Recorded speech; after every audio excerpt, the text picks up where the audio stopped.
This exam application tutorial is on the topic of radioactivity. The question for 6 marks is compare the structure and properties of the 3 different types of ionizing radiation. So the translation is state the 3 types of radiation, describe what they are, and compare their properties. You can get all this information by memorizing this table. So firstly, let's deal with alpha particles. Alpha particle is a helium nucleus. That's the structure. You could also say it contains 2 protons and 2 neutrons. But helium nucleus will do just fine. So now let's look at the properties of alpha radiation. It is the most ionizing but the least penetrating radiation. It can be stopped by paper or dead skin.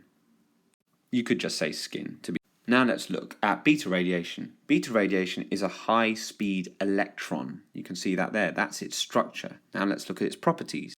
It can be stopped by aluminium. Gamma radiation is an electromagnetic wave, and that's its structure. It is the least ionizing and the most penetrating radiation. And you could also say it's stopped by thick lead. So that covers multiple marking points.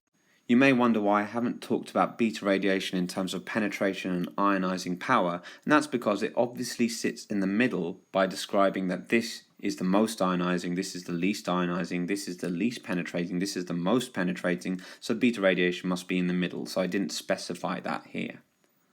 To get 6 marks, you'd have to refer to every type of radiation and talk about at least some of its properties. You wouldn't have to write necessarily everything down here, but again, this would give you a complete full answer and would guarantee you all 6 marks.